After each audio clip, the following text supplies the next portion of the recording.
Welcome to Lady E's Dark Tales. Rex Barker here, and tonight we're looking at what happens when people ignore the rules about staying away from things they can't explain.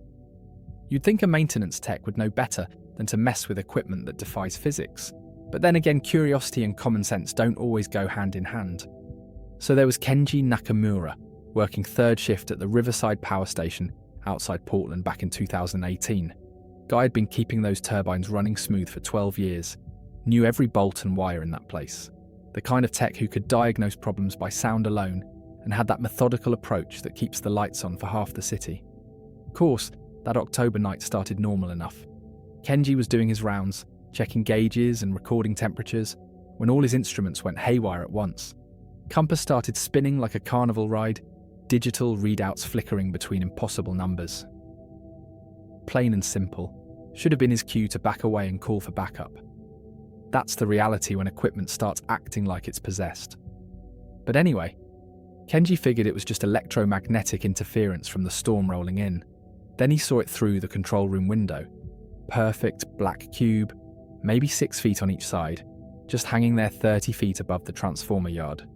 Thing was suspended dead center inside this shimmering sphere that rippled like heat waves, even though the October air was cold enough to see your breath. No point sugarcoating it. When physics stops working, smart people get distance. I've seen what happens when natural laws get bent out of shape. Moving on. Kenji grabbed his flashlight and headed outside for a closer look. The moment he stepped into the yard, gravity seemed to hiccup. For a split second, Kenji felt weightless, like an elevator dropping too fast. Then came the crushing sensation, like the air itself was trying to squeeze him flat. His chest compressed, ribs creaking under pressure that had no source. That's when his vision started playing tricks.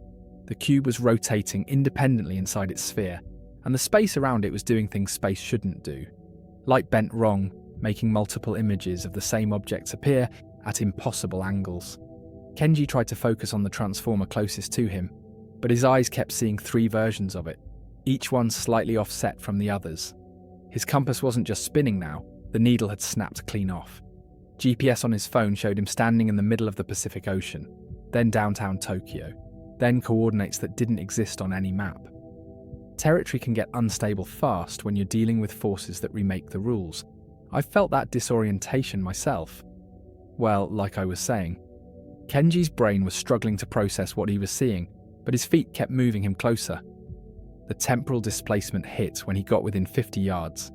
Minutes started stretching like taffy. Kenji would check his watch, see 2:47 a.m., then what felt like an hour later it would still read 2:47. But his phone showed 3:23, then his pager said 1:15. Time itself was fracturing around that thing. Then the sphere pulsed with ultraviolet light so bright it overloaded his flashlight sensor, and the cube blinked out of existence. Just gone, but the effects lingered. For the rest of that shift and for weeks afterward, Kenji experienced time differently. 5 minutes would feel like 5 hours.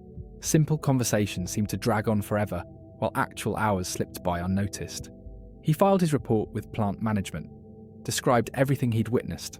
They sent him for a medical evaluation, ran tests for stroke symptoms and neurological damage. Everything came back normal, but they transferred him to day shift anyway. Better safe than sorry when your maintenance crew starts reporting impossible physics violations. Simple as that. Kenji learned to live with his scrambled time perception.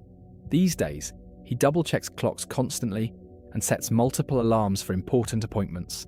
Never did figure out what that cube was or where it came from.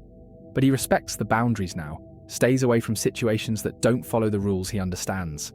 The official incident report listed it as equipment malfunction during electromagnetic storm conditions, which covers a lot of ground without explaining anything.